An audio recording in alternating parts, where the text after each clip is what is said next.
15 अगस्त 1947 India जब finally आजाद हुआ तो असल में उस दिन हुआ क्या था?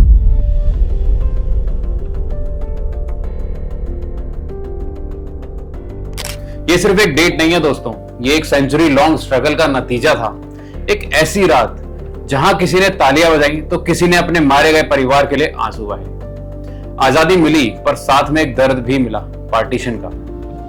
आज के वीडियो में मैं आपको ले जाऊंगा एक सफर पे, एक इमोशनल और फैक्चुअल जर्नी, जहां हम देखेंगे कैसे अंग्रेज आए, कैसे राज किया, कैसे लोग जागे और कैसे पूरे देश ने मिलकर उनको भगा दिया। और हाँ, ये आजादी की डेट 15 अगस्त वो कैसे फिक्स हुई? गांधी जी ने क्या रोल निभाया? भगत सिंह, सुभाष चंद्र बोस और बाकी हीरोज का क्या कंट्रीब्यूशन था? शुरुआत होती है सन 1600 में, जब British east India company Bharat में आई। शुरुआत में बस बिजनेस ही करना था, स्पाइसेस, टेक्सटाइल, सिल्क लेना था। पर फिर धीरे धीरे उन्होंने लोकल राजा महाराजाओं के बीच में कन्फ्लिक्ट का फायदा उठाया। 1757 के battle of Plassey turning point था। ब्रिटिश ने बंगाल जीत लिया और फिर पॉलिटिकल पावर उनके हाथ में आनी शुरू हो गई। उसके बाद 100 साल तक उन्होंने पूरे भारत को इकोनॉमिक और पॉलिटिकल दोनों लेवल पे पूरी तरह से कंट्रोल किया। पर एक चीज ब्रिटिश अंडरएस्टिमेट कर गए, इंडियन लोगों की स्पिरिट। 1857 में आया फर्स्ट वॉर ऑफ इंडिपेंडेंस। इसे ब्रिटिश लोग म्यूटिनी बोलते हैं, पर यह एक रियल रेबेलियन था। मंगल पांडे, रानी लक्ष्मीबाई, बहादुर शाह जफर जैसे नाम इस अपराइजिंग के हीरो बने। पूरी आर्मी, फार्मर्स, सिविलियंस मिलकर ईस्ट इंडिया कंपनी के खिलाफ खड़े हो गए थे, पर अनफॉर्चुनेटली ये मूवमेंट फेल हो गया। ब्रिटिशर्स ने इसके बाद ईस्ट इंडिया कंपनी से पावर लेके डायरेक्टली क्राउन के अंडर भारत को डाल दिया। इसके बाद हम ऑफिशियली ब्रिटिश राज बन गए और गुलामी और ज्यादा गहरी होती चली गई। फिर 1885 में इंडियन नेशनल कांग्रेस बनी। इनिशियली ब्रिटिश के साथ मिलकर ही उन्होंने काम करना स्टार्ट किया। एजुकेटेड इंडियंस जैसे दादा भाई नौरोजी, गोपाल कृष्ण गोखले ये मानते थे कि अगर पीसफुली डिमांड करेंगे तो ब्रिटिशर्स सुनेंगे हमारी बात। पर फिर 1905 में बंगाल का पार्टीशन अनाउंस हुआ, हिंदू और मुस्लिम पॉपुलेशंस के बेस पे। इसने लोगों को हिला दिया। स्वदेशी मूवमेंट स्टार्ट हुआ। लोग अंग्रेजी कपड़े जलाने लगे, खादी पहनने लगे, अपने देश का माल सपोर्ट करने लगे। पहली बार देश भर का सेंटिमेंट एक साथ उठा। 1915 में गांधी जी साउथ अफ्रीका से लौट आए, जहां उन्होंने रेशियल डिस्क्रिमिनेशन के खिलाफ लड़ाई लड़ी। उनका अप्रोच अलग था, सत्याग्रह और अहिंसा। उन्होंने बोला, हिंसा से कभी आजादी नहीं मिलती। 1919 में जलियांवाला बाग कांड ने पूरे देश को झटका दिया। जनरल डायर ने बिना किसी वार्निंग के हजारों लोगों पे फायरिंग खुलवा दी थी। उसके बाद गांधी जी ने नॉन कोऑपरेटिव मूवमेंट शुरू किया। लोगों ने अंग्रेजी स्कूल, कोर्ट्स और जॉब छोड़ना शुरू कर दिया।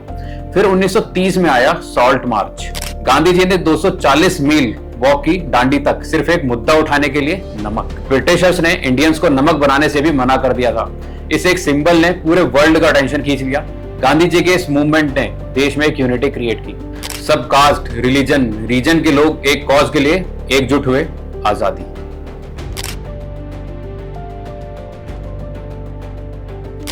एक तरफ तो गांधी जी नॉन वायलेंस का रास्ता ले रहे थे, दूसरी तरफ कुछ लोगों को लगता था ब्रिटिशर सिर्फ शांति से भारत छोड़ के नहीं जाने वाले। यहाँ नाम आता है भगत सिंह, राजगुरु, सुखदेव का, जिन्होंने असेंबली में बॉम्ब फेंका विदाउट हर्टिंग एनीवन, सिर्फ ब्रिटिशर्स को जगाने के लिए। भगत सिंह जी सिर्फ 23 साल के थे जब उन्हें फांसी दी गई। उनका लास्ट मैसेज था, इनकलाब जिंदाबाद। उनका बोल्ड एटीट्यूड देश के यूथ को इंस्पायर कर गया। फिर आए सुभाष चंद्र बोस, जो गांधी जी के आइडिया से अलग थे। उन्होंने आजाद हिंद फौज बनाई और जापानीज हेल्प से मिलिट्री एक्शन प्लान किया। उनका डायलॉग, तुम मुझे खून दो, मैं तुम्हें आजादी दूंगा, एक आइकॉनिक कॉल बन गया। हालांकि बॉस की डेथ आज भी कंट्रोवर्शियल है, पर उनका इंपैक्ट ब्रिटिश परसेप्शन पे रियल था। ब्रिटिश समझ गए कि ये सिर्फ पीसफुल प्रोटेस्ट नहीं है, आर्म्ड रेबेलियन भी उठ रहा है। फिर आया सन 1939। वर्ल्ड वॉर 2 शुरू हो गया था।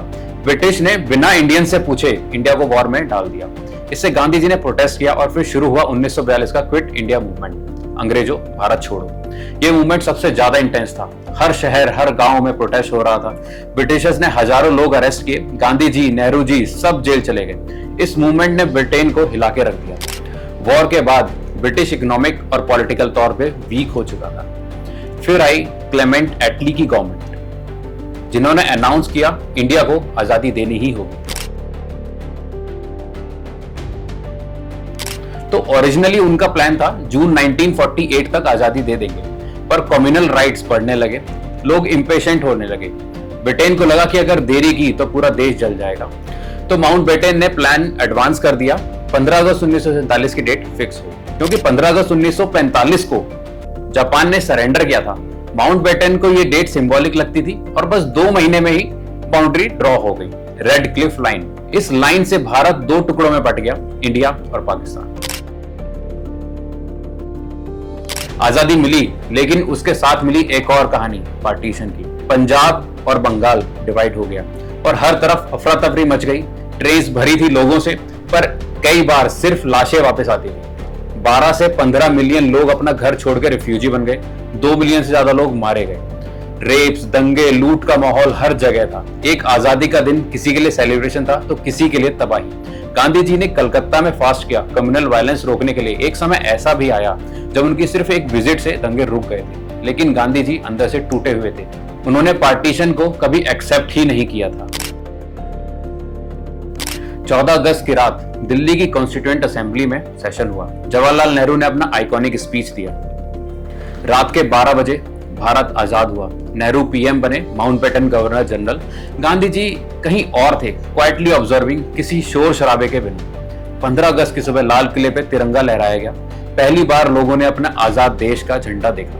लोग रो रहे थे, खुशी और दर्द दोनों से।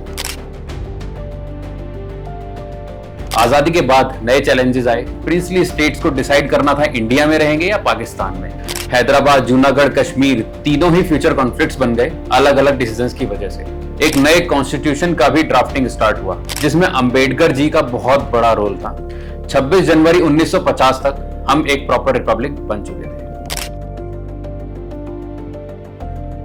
गांधी जी, नेहरू जी, हम सबका नाम जानते हैं, पर कुछ लोग ऐसे भी हैं जिनके बारे में हम भूल जाते हैं। सरदार अजीत सिंह, भगत सिंह जी के चाचा। आजादी के दिन ही उनका देहांत हुआ था। लाला लाजपत राय, बिपिन चंद्र पाल, एनी बेसेंट, मौलाना आजाद, सबकी अपनी अपनी तरह की फ्रीडम लड़ाई थी। और आम लोग जिन्होंने प्रोटेस्ट किया, जेल गए, सैक्रिफाइस दिया, उनको भी हमें कभी भी नहीं भूलना चाहिए। तो दोस्तों, 15 अगस्त एक दिन नहीं, एक एहसास है, एक याद है कि किस तरह लोगों ने अपना सब कुछ देकर हमें यह दिन दिया। आज जब हम आजादी का सेलिब्रेट करते हैं तो सिर्फ झंडा लहराना या परेड देखना काफी नहीं है। ये जरूरी है कि हम उनकी कुर्बानियों को भी समझें। जय हिंद।